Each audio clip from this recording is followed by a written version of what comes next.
Күкірт қышқылы көптеген өнеркәсіп тармақтарында кең қолданысқа ие. Өзінің гигроскопиялық табиғаты үшін ол ылғал заттарды құрғатуда қолданылады.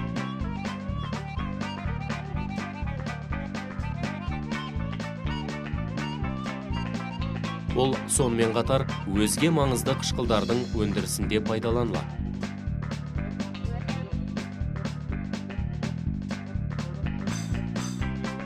Және де оны бояғыштар, жуғыш ұнтақтар мен косметика, талшықтар, жасанды тыңайтқыштар мен жарылғыш заттарды жасау үшін қолданады.